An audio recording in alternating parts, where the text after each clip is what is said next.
Titrations and pH Curves. I'm not going to get through all of this today. You are going to hate this. But I don't think it's so bad, it's just long. So acid-base titration is when you take, we talked about this in 170, you have had this before, is when you take a basic or acidic solution of a concentration that you know. This is why if you were in lab, we standardize our NaOH. We know the concentration of the NaOH because we made it.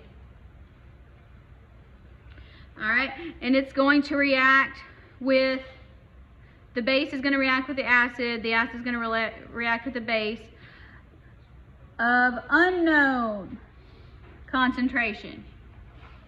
Note, the concentration is unknown, not the identity of the solution. You know the identities of the solutions. So the known solution, that's going to be the one that's in your burette.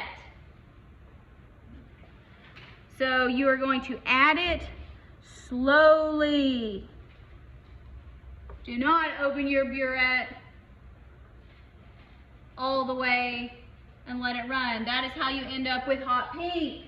Hot pink is bad. All right. And generally, you monitor your pH with a pH meter or an indicator.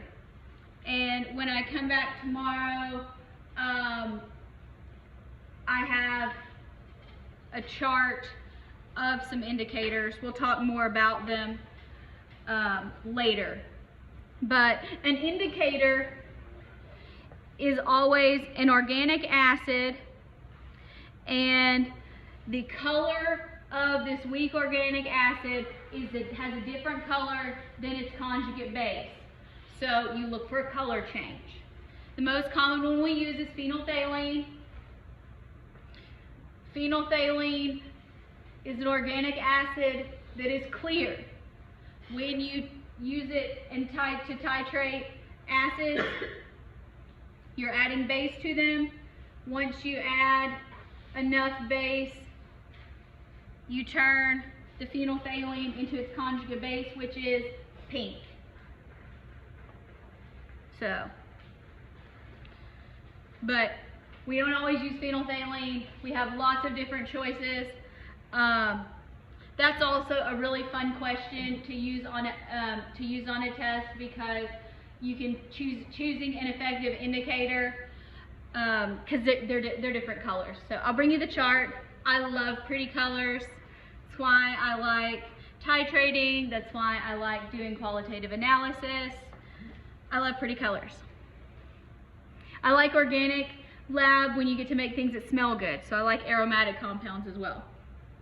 No, don't huff like ether or things like that. That's not the point. But anyway, so what is the equivalence point? The equivalence point is what you care about. That's the whole idea, the whole goal. The point in the titration where moles of acid equals moles of the base. Or if you prefer, your concentration of hydrogen equals your concentration of hydroxide. Both of those mean the same thing.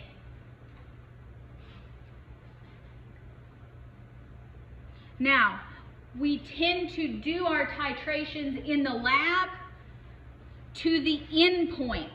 The endpoint is different than the equivalence point. These are not the same thing. Sometimes we assume they are. The endpoint of the titration is the end of the titration. The endpoint is where you get the large pH change if you're using a pH meter, or you're going to see your color change in the indicator. This is why I told you you don't want hot pink. You want baby girl pink if you're using phenolphthalein. So, you can use this, and we're going to talk about how to construct it mathematically in lecture. We will talk about how to construct it practically in the lab using lab equipment. If you're doing that, if you're not, that's okay. You can still do this. So a pH curve is where you plot the volume that you add, and that's generally going to be in milliliters because we're titrating small amounts, and that always goes on the x-axis. And then you plot pH on the y-axis. Mathematically, we can do this with numbers, but in the lab, you construct this using the pH meter. So here, let's just look at it. When you have a strong acid and a strong base, so classic titration example, usually the first titrations that everybody does, you titrate HCl, which is a strong acid, with NaOH, and you're going to make water plus NaCl, which is an aqueous solution, which is a salt that has no acid-base properties. Notice how I got that little review in there for the quiz tomorrow. Nobody noticed that, did you? Just humor me. I got a long day ahead. Okay, so when you start, you have only HCl, and this is usually going to be like in a flask that's under your burette.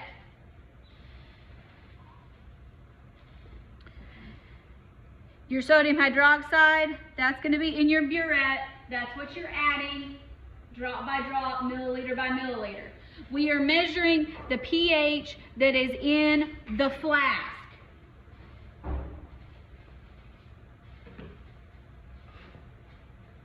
Maybe I'll do this demonstration.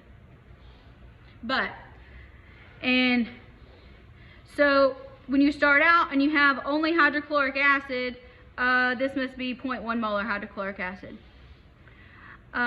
You have a pH of 1. So your pH meter is in the flask, and it says 1. You have added 0 NaOH.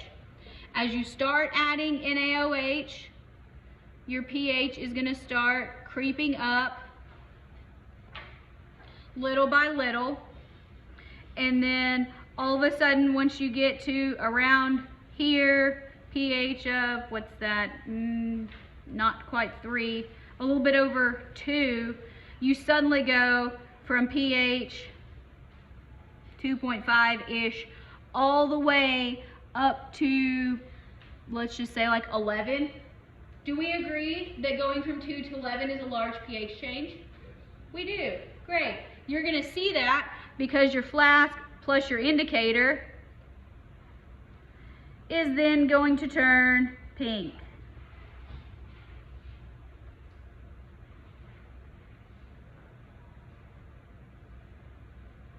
Now, so this is where we stop the titration. So this here would be the endpoint. Now, this is why when you get near the end, we say literally 1 drop matters. So you go drop by drop, otherwise you get this color. This is a bad color for phenolphthalein. All right. A lot of times we will approximate the endpoint to be the equivalence point in the lab. When you actually construct, if you're using an indicator, when you construct, you look for the point that is directly in the middle of your large pH change.